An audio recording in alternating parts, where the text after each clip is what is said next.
Talk about a hit to the clairvoyance. Fate Grand Order NA announced the Land of the Shadows Battleground Blitz a whole month earlier than it happened in the JP server. And let me tell you, this is a Lotto event on top of having a brand new mode that you guys are gonna have to learn. We're actually gonna talk about that in a separate video, but for now, a lot of you guys are new. This may be your first Lotto or first Lotto in a long time. So I wanna go over 5 tips that you guys are gonna want to know for this event in particular, so you can make the most effective use of your time. Let's just jump into it, guys.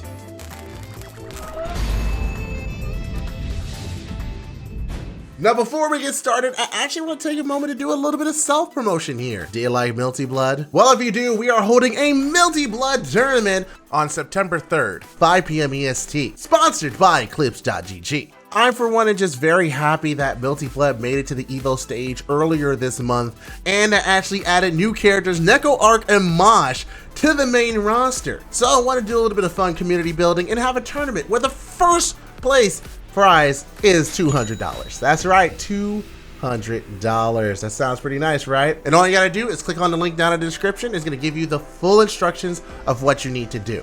And it's gonna be super simple because it involves Eclipse.gg. Now, what is Eclipse.gg? It is a platform where actually, every time you go to stream on Twitch, and maybe in the future YouTube, it actually is gonna download your stream and cut it up into clips that you can edit for yourself. You can share these in a compilation on YouTube, on Twitter, or anything else like that. You can even make them vertical that you can put on TikTok or YouTube Shorts. It's very simple, and hey, if you don't even edit, no problem. Eclipse.gg has a team that will actually edit these clips for you. I am serious, this is a very good thing to take advantage of.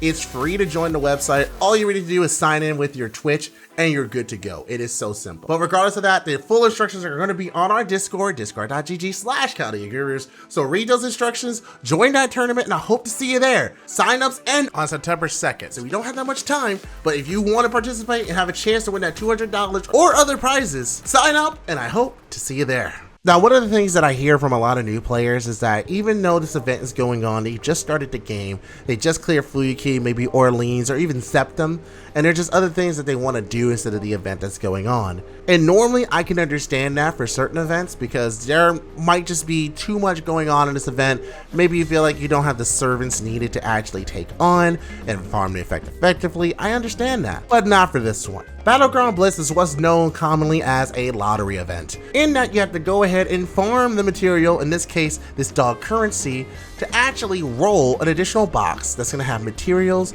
craft essences, and QP. A lot of things that you're going to need at any level in this game. If you farmed out lotteries every single time that they have come out, you're probably already set on a lot of things that this has to offer, unless there's like a certain material that you need. But if you're new or you're like me, a veteran, but hasn't really farmed that much, you need to take advantage of this. It's actually very rewarding. Let's go over some of the rewards now. Look at those skill gems. Skill gems for gold, red, and blue, along with gold and silver and bronze apples, mana prisms, feathers, gears, heroes proofs, bones, with experience cards, friend points, and multiple forms of QP. And the grand prize is faux paw prints. What are faux paw prints? They increase your card damage, and that's very good. You're getting 5 of them for free here. And what do I mean by clearing a box? All of these items are going to be in this box, as well as the grand prize. You'll need a total of 600 of those dog tags to get every single one of those items from that box. Therefore, clearing the box. You can go ahead and skip the box if you get the grand prize, but I highly suggest you don't do that, because you're literally going to be leaving free materials, free QP, free everything on the table, when you can just go ahead and keep spinning till you clear it all out, and then you can do it again. You can do it again and again and again. It's literally infinite. You cannot be stopped. There are grand prizes between box number 1 and box number 10, but once you get to box 11, there is no grand prize. The boxes do change after that, however. Honestly, there is zero downside, and that's why you need to participate. That's gonna lead me to my next tip for you guys. Just at least get to 10 boxes.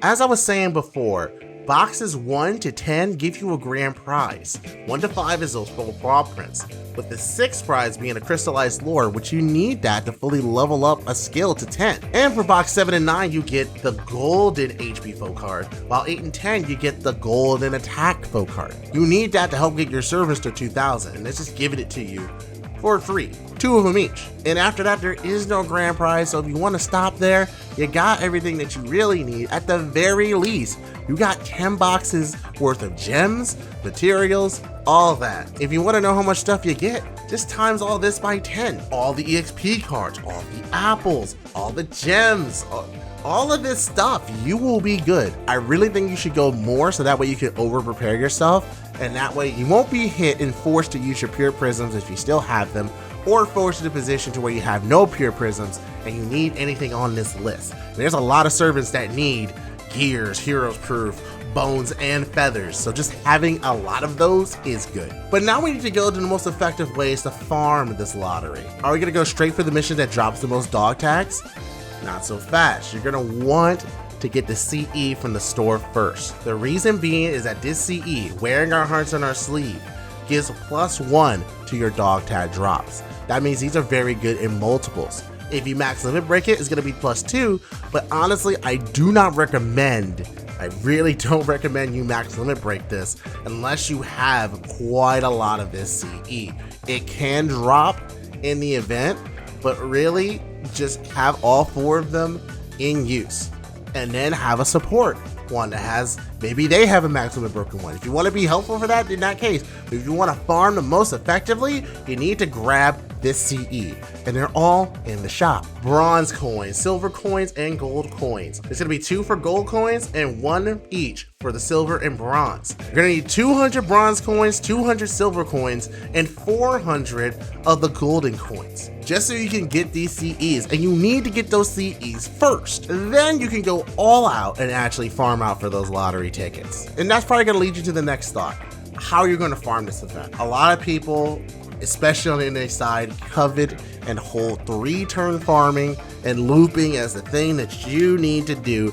That is the only way that you can actually farm this event, and I'm here to tell you, don't worry about looping. You don't need to own a Castoria, a Scotty, a Waver. You actually don't need to do that to farm this event effectively, and I'll tell you why. One of the things with this lottery event, the lower rarity servants actually get a higher damage boost. Your normal 5-star rarity servants are gonna get a 20% boost, but you'll notice it goes up by a percentage the lower the rarity is. 30% at 4-star, 40% at 3-star, 45% at 2-star, and 50% at 1 or no stars. You can use your lower rarity servants to be able to better deal with these situations. There's a Rash or 1-star archer that nukes absolutely everything if you want him to clear waves. You have Paracelsus on the caster level. He's silver and a 3-star and very good. If you even need some 4-stars, Nidochris is very good for this sort of thing.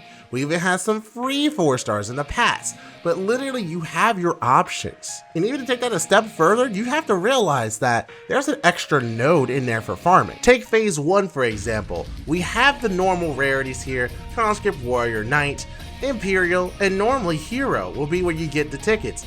But then we have Legend, which is a 90+ node.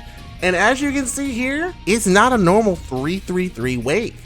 There's 2 enemies in the start, 1 enemy in the middle, and then 2 enemies at the end. Your normal 3-turn looping that everyone covenants is not gonna help in a traditional sense. You're gonna need to focus on your single target damage dealers, and if you really need a support caster, well guess what? Everyone and their mother has a caster or Toria on their list, and you don't necessarily need their Noble Phantasm, you just need to use their skills. So whether it's a Scotty, a Waver, or a Castoria that you need, don't worry about it, support is gonna have you covered.